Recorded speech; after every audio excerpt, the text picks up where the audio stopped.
Alhamdulillah. Yang mana kopi buatan Cededes? Mantap. Ngaku-ngaku jaknya bikin Lah kopi mulai ini ya. ternyata nih. Langsung kita nyeruput kopi lah mulai. Baik. Cukup santai ngobrol kan Benar. sambil ngopi, kita bahas tema yang eksklusif sebenarnya. Ya. Ini banyak sebenarnya intisari dari korupsi itu dewe ya.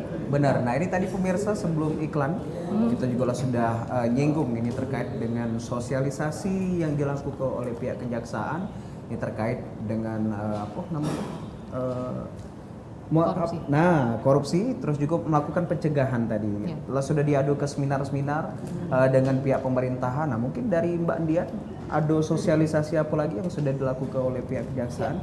Sosialisasi pernah diadakan di tahun 2018 itu pihak dari Bisus Kejari Palembang itu diundang oleh PUPR untuk seminar tentang pengadaan barang dan jasa. Selain itu juga ada program Jaksa Menyapa di RRI, terus ada Jaksa Masuk Sekolah, selain penyuluhan-penyuluhan hukum yang lainnya ya. Terus juga kita ada aplikasi Lapor Pak Jaksa. Ya. Lapor Pak Jaksa itu aplikasi yang membantu masyarakat untuk membantu masyarakat mengadukan secara online tanpa harus datang ke kantor kita. Oh, Jadi di situ juga ada fasilitas informasi tentang foto, kegiatan-kegiatan kejaksaan ataupun tentang penyelidikan yang sedang dilakukan, penyidikan maupun eksekusi dan DPO. Baik, berarti sudah banyak juga nih kegiatan yang dilakukan.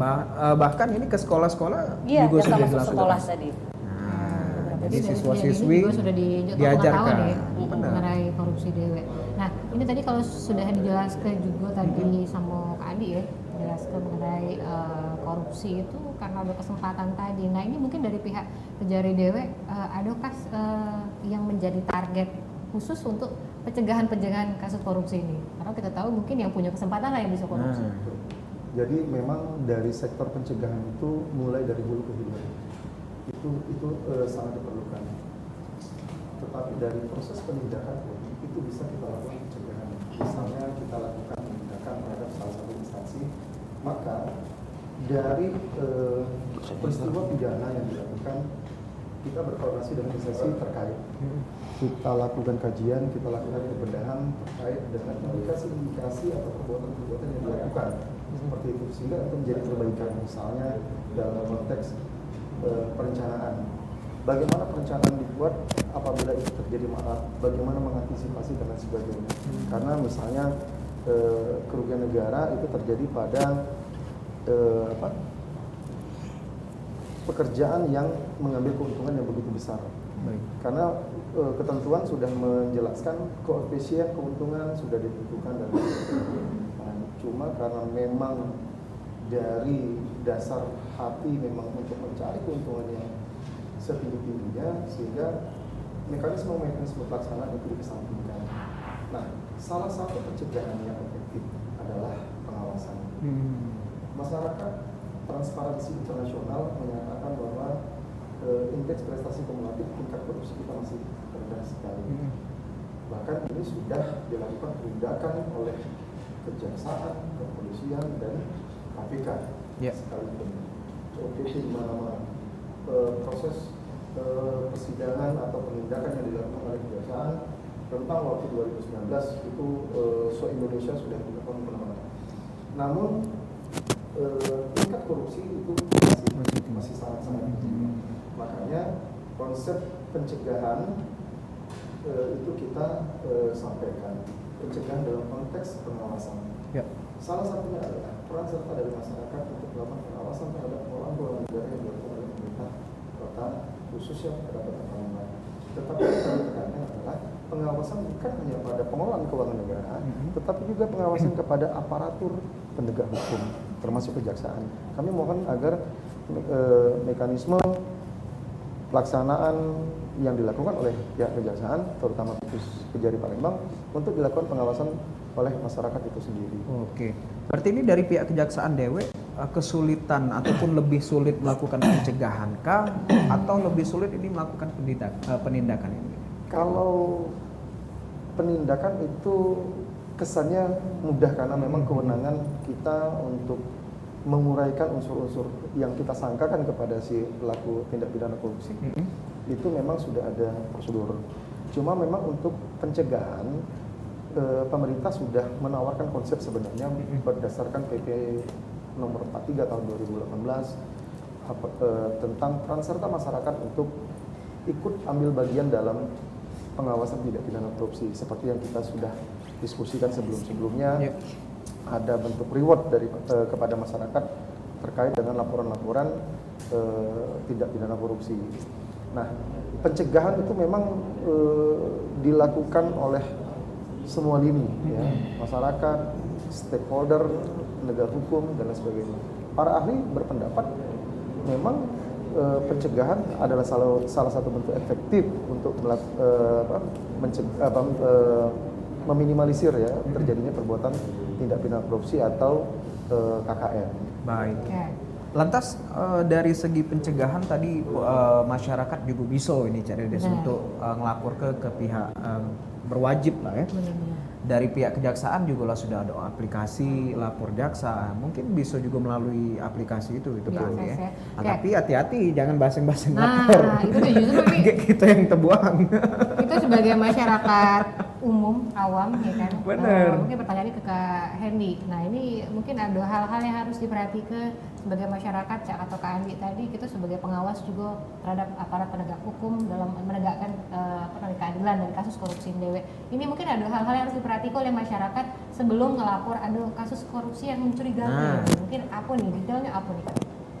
Karena sudah diatur ya, ada aturannya bagaimana sih untuk menyampaikan informasi terkait laporan tersebut. Seperti diungkapkan oleh Pak Kasipitsus.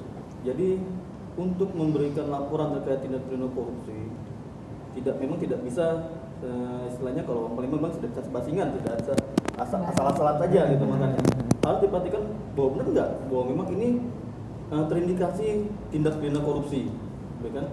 Seandainya contoh sampel seperti ini, ada pembangunan jalan. Pembangunan jalan ini baru dilaksanakan 7 hari, seandainya dia terputus ataupun sudah ada yang bolong-bolong. Nah, itu satu kemungkinan, ada indikasi kuat bahwa oh ini kayaknya di korupsi nih, karena mungkin kok baru 7 hari sudah bolong-bolong.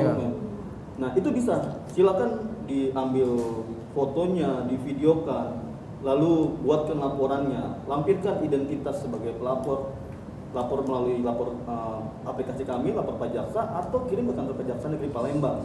Nanti staf kami di Pitsus itu akan mentelaah benar tidak ada tindak pidana korupsi dalam kegiatan ini. Baik. Tapi hati-hati dalam memberikan keterangan, jangan asal-asalan saya bilang, karena ada ancamannya. Tidak boleh memberikan keterangan asal-asalan nanti. Ini karena nanti menyangkut hak seseorang. Makanya kita main lapor-lapor aja, ada kegiatan kita laporin, ada yang laporin, ternyata nggak terbukti. Hati-hati, itu ada ancaman pidana juga. Kita yang kena oleh itu yang sebenarnya buat masyarakat jadi takut untuk melakukan hal yang mencurigakan saya itu ya. Nah, mungkin Bang Cel kalau ada datanya, mungkin di video ada data nih mulai dibangun di jalan kapan, terus akhirnya rusaknya kapan, itu mungkin bisa dilapor ke juga ya. Nah ini mungkin ada yang ini untuk masyarakat yang melapor, ada perlindungan hukum?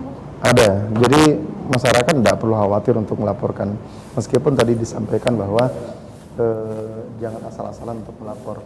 Memang penekanannya adalah jangan sampai laporan tersebut memiliki tendensi atau kepentingan. Misalnya kita dapat laporan, ternyata laporan tersebut yang melaporkan adalah penyedia barang yang kalah dalam lelang, misalnya seperti itu. Nah itu kan kepentingan. Nah kalau masyarakat yang melaporkan tentu ada regulasi atau undang-undang yang mengatur dari kerahasiaan pelapor, keselamatan pelapor, itu kita lindungi. Jadi silakan masyarakat untuk melaporkan. Toh tetap nanti kita lakukan telaahan seperti yang disampaikan Pak Hendy tadi itu, apakah memang ini masuk dalam ranah tindak pidana korupsi atau KKN atau tidak. Apalagi tadi kalau memang terbukti yang lapor justru dapat reward. Loka juga. Mungkin pemirsa ini mulai nyari-nyari. Jangan dekat rumah dulu. Tapi ingat sekali lagi hati-hati, jangan sembarangan untuk melapor ke nyo ya. Terus juga nih mungkin penasaran dari tadi untuk masalah pasalnya dewe di kasus korupsi ini. Ada apa pasal apa ini mungkin yang diterapkan boleh dari Kalau Pak Andi. untuk pasal tindak korupsi, pada umumnya yang kami alami ini ada pasal 2, pasal 3. Ini terkait masalah kerugian negara. Nanti ada mengenai pasal 5 dan pasal 6 mengenai suap penyuap. Lalu ada pasal 7, pasal 8, pasal 9 mengenai pemalsuan administrasi. Nanti ada pasal 10 dan 11 mengenai barang bukti. Nanti ada pasal 12. Pasal 12 ini mengenai gratifikasinya makanya.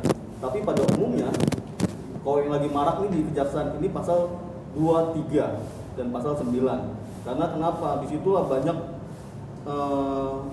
yang banyak kesempatan. Ya. Kewenangan satu jabatan itu makanya. Karena dia punya jabatan, dia ada kewenangan, dia ini merasa ada kesempatan. Nah, seperti itu. Itu yang pada umumnya banyak terjadi di Palembang ini. Seperti ini. Nah, tapi tidak lepas juga terkait suap penyuap dan gratifikasi. Ini sebenarnya yang secara terselubung lebih banyak makanya. Karena kenapa saya bilang untuk kenapa bisa terjadi misalnya dalam satu kegiatan itu volume bisa berkurang atau markup bisa harga itu di markup.